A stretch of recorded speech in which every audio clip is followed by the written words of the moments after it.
Hello everyone, आज मैं फिर से आपके लिए मैथ्स का एक लेसन प्लान लेकर आई हूँ जिसका टॉपिक है क्वाड्रिलेटरल चतुर्भुज। ये क्लास 8th के लिए है। आज के वीडियो में हम डिस्कस करेंगे कि चतुर्भुज यानी क्वाड्रिलेटरल पर लेसन प्लान कैसे बनाते हैं। देखिए, सबसे पहले जिस दिन आपने लेसन प्लान पढ़ाया है उस दिन की डेट लिखते हैं, फिर जिस विषय पर आपने लेसन प्लान बनाया है वो विषय लिखते हैं, विषय के नीचे उपविषय लिखते हैं, फिर प्रकरण लिखते हैं और प्रकरण को हमेशा इन्वर्टेड कॉमाज में लिखते हैं और अंडरलाइन करके लिखते हैं। कक्षा में जिस कक्षा को आपने लेसन प्लान पढ़ाया है, कालांश में मतलब आपने लेसन प्लान किस पीरियड में पढ़ाया है वो लिखते हैं। अवधि में आपने लेसन प्लान कितनी देर के लिए पढ़ाया है। सामान्य उद्देश्य सभी लेसन प्लान के लिए सेम रहते हैं।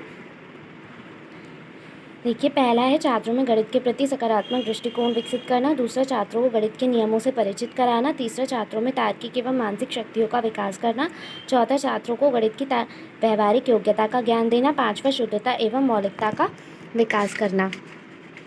देखिए, सामान्य उद्देश्य के बाद आते हैं विशिष्ट उद्देश्य। विशिष्ट उद्देश्य भी सभी लेसन प्लान के लिए सेम रहते हैं, बस इसमें प्रकरण चेंज हो जाता है कि आप जिस प्रकरण पर लेसन प्लान बना रहे हो विशिष्ट उद्देश्य में प्रकरण की जगह वही आता है। देखिए, ज्ञानात्मक स्तर में छात्र चतुर्भुज को पहचानने में समर्थ होंगे। अगर घन पर बनाते यानी क्यूब पर बनाते तो लिखते छात्र घन को पहचानने में समर्थ होंगे। छात्र चतुर्भुज का प्रत्यय स्मरण कर सकेंगे। नेक्स्ट है बोधात्मक स्तर। छात्र चतुर्भुज की व्याख्या कर सकेंगे, छात्र चतुर्भुज के उदाहरण प्रस्तुत कर सकेंगे। तीसरा है प्रयोगात्मक स्तर। छात्र चतुर्भुज के विषय में निष्कर्ष निकाल सकेंगे, छात्र चतुर्भुज की परिकल्पना निर्माण कर सकेंगे। पूर्व ज्ञान में छात्र चतुर्भुज के विषय में सामान्य जानकारी रखते हैं। प्रस्तावना प्रश्न में देखिए, जब भी हम किसी क्लास में जाते हैं तो हम बच्चों को ये नहीं बताते कि हमारा प्रकरण क्या है, उन्हें 4 से 5 क्वेश्चन के थ्रू प्रकरण तक लेकर जाते हैं और हमारा चौथा और पाँचवा प्रश्न ऐसा होना चाहिए कि छात्र निरुत्तर हो जाए और उसका उत्तर या तो प्रकरण हो या फिर प्रकरण से रिलेटेड हो। और हमारे पहले, दूसरे, तीसरा प्रश्न इतना टफ नहीं होना चाहिए कि छात्र उत्तर नहीं दे पाएँ, क्योंकि अगर छात्र पहले प्रश्न का ही उत्तर नहीं दे पाएंगे तो आप नेक्स्ट प्रश्न कैसे करोगे, तो आपकी प्लानिंग वहीं पर फेल हो जाएगी। ठीक है, तो इन्हीं बातों को ध्यान में रखते हुए मैंने प्रस्तावना प्रश्न बनाई है। देखिए, सबसे पहले एक टेबल बनाते हैं, उसे 2 कॉलम्स में डिवाइड करते हैं। पहले में अगर आप छात्र अध्यापक हैं तो छात्र अध्यापक क्रियाएं लिखेंगे और अगर आप छात्र अध्यापिका हैं तो छात्र अध्यापिका क्रियाएं लिखेंगे। दूसरे में लिखेंगे छात्र क्रियाएं। पहला प्रश्न किया है, ये क्या है, श्यामपट्ट पर त्रिभुज दिखाते हुए। छात्र बता देंगे त्रिभुज है, इसकी कितनी भुजाएं हैं, छात्र बता देंगे 3। 3 में 1 जोड़ने पर क्या आएगा, छात्र बता देंगे 4। 4 रेखाखंडों से घिरी बंद आकृति को क्या कहते हैं, ये छात्र नहीं बता पाएंगे और यही हमारा समस्यात्मक प्रश्न हो जाएगा। उद्देश्य कथन में छात्रों, आज हम चतुर्भुज के विषय में विस्तार पूर्वक अध्ययन करेंगे। देखिए, उद्देश्य कथन में जो प्रकरण आता है उसे भी इन्वर्टेड कॉमाज में लिखते हैं और अंडरलाइन करके लिखते हैं। सहायक सामग्री का मतलब होता है कि आपने किसकी सहायता से पढ़ाया।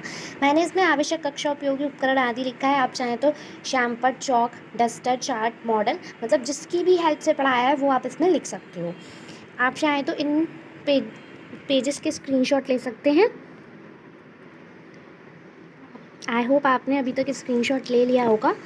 अब हम बढ़ते हैं अपने नेक्स्ट टॉपिक की तरफ, जो है हमारा प्रस्तुतिकरण। देखिए, प्रस्तुतिकरण में एक टेबल बनाते हैं, उसे 7 कॉलम्स में डिवाइड करते हैं। पहले में लिखते हैं शिक्षण बिंदु, दूसरे में उद्देश्य जो अपेक्षित व्यवहार परिवर्तन करना है, तीसरे में अगर आप छात्र अध्यापक हैं तो छात्र अध्यापक क्रियाएं लिखेंगे, छात्र अध्यापिका हैं तो छात्र अध्यापिका क्रियाएं लिखेंगे, चौथे में छात्र क्रियाएं, पाँचवें में शिक्षण सहायक सामग्री / विधि, छठे में मूल्यांकन प्रश्न और 7वें में श्यामपट्ट कार्य। देखिए, पहला शिक्षण बिंदु है हमारा चतुर्भुज। उद्देश्य जो अपेक्षित व्यवहार परिवर्तन करना है, छात्र चतुर्भुज के बारे में जान सकेंगे। स्पष्टीकरण, 4 सरल रेखाओं से घिरी बंद आकृति को चतुर्भुज कहते हैं। इसके 4 शीर्ष होते हैं और 4 भुजाएं होती हैं। माना ABCD एक चतुर्भुज है तो ABCD शीर्ष है, AB BC CD DA भुजाएं हैं, angle AB, angle A, angle B, angle C, angle D कोण हैं, AC और BD विकर्ण हैं। चतुर्भुज के आंतरिक कोणों का योग 360 डिग्री होता है। छात्र क्रियाएं में छात्र ध्यानपूर्वक देखते व सुनते हैं। शिक्षण सहायक सामग्री / विधि, इसमें हमने व्याख्यान किया है इसलिए व्याख्यान हो जाए, विधि हो जाएगी और ये हमारा श्यामपट्ट कार्य हो गया। देखिए, जहाँ हमारा स्पष्टीकरण खत्म होता है उससे नेक्स्ट लाइन में हम एक मूल्यांकन प्रश्न करते हैं। पहला प्रश्न है चतुर्भुज के कितने शीर्ष होते हैं। अब जहाँ मूल्यांकन प्रश्न खत्म हुए हैं उससे नेक्स्ट लाइन में हम तीन विकासात्मक प्रश्न करते हैं और तीसरा विकासात्मक प्रश्न हमारा नेक्स्ट शिक्षण बिंदु से रिलेटेड होता है, वो छात्र नहीं बता पाएंगे, इसलिए हमने लिखा है छात्र निरुत्तर और हमने ये 3 प्रश्न किए हैं इसलिए ये प्रश्नोत्तर विधि हो जाएगी। ठीक है, आप इन दोनों पेजेस के स्क्रीनशॉट ले लीजिए। अब हम बढ़ते हैं नेक्स्ट शिक्षण बिंदु की तरफ,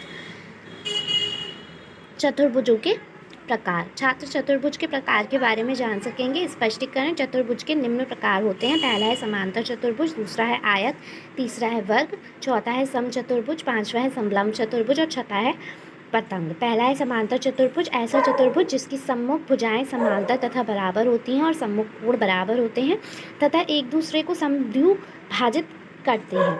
आयत ऐसा समांतर चतुर्भुज होता है जिसके सभी कोण बराबर होते हैं और विकर्ण बराबर होते हैं।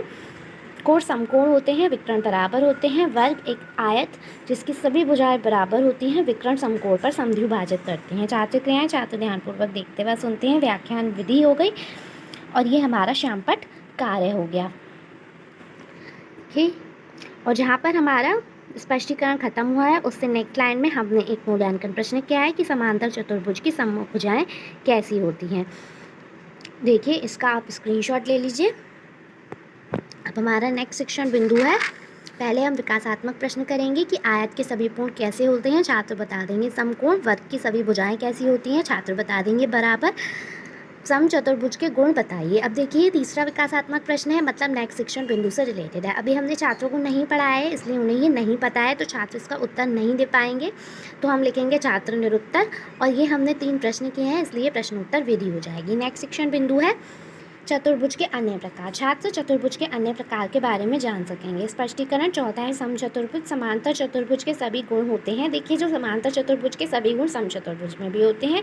विकर्ण परस्पर लंब होते हैं और समद्विभाजक होते हैं। सभी भुजाएं बराबर होती हैं। समलंब चतुर्भुज। ऐसा चतुर्भुज जिसके सम्मुख भुजाओं का एक युग्म समांतर होता है। पतंग। ऐसा चतुर्भुज जिसमें 2 आसन्न भुजाओं के युग्म बराबर होते हैं। छात्र क्रियाएं में छात्र ध्यानपूर्वक देखते व सुनते हैं। इसमें हमने व्याख्यान किया है इसलिए ये भी व्याख्यान विधि हो जाएगी और ये हमारा श्यामपट्ट कार्य है। और जहाँ स्पष्टीकरण खत्म हुआ है उससे नेक्स्ट लाइन में एक मूल्यांकन प्रश्न है। समचतुर्भुज का एक गुण बताइए। अब देखिए, जहाँ हमारा प्रस्तुतिकरण खत्म होता है फिर हम टेबल को ऐसे क्लोज कर देते हैं। ठीक है, अब नेक्स्ट है हमारा श्यामपट्ट कार्य। देखिए, ये श्यामपट्ट कार्य हो गया। पुनरावृत्ति प्रश्न हम प्रकरण से हमने जो पढ़ाया है उससे रिलेटेड करते हैं। 2 से 3 करते हैं। पहला है चतुर्भुज किसे कहते हैं, दूसरा है समांतर चतुर्भुज जिसे किसे कहते हैं, तीसरा है आयत के गुण बताइए। गृह कार्य भी हम उसी से रिलेटेड करते हैं जो हमने पढ़ाया है। पहला है वर्ग के गुण बताइए, दूसरा है समलंब चतुर्भुज के गुण बताइए और तीसरा है समांतर चतुर्भुज के गुण बताइए। तो देखिए, ये हमारा समांतर चतुर्भुज पर लेसन प्लान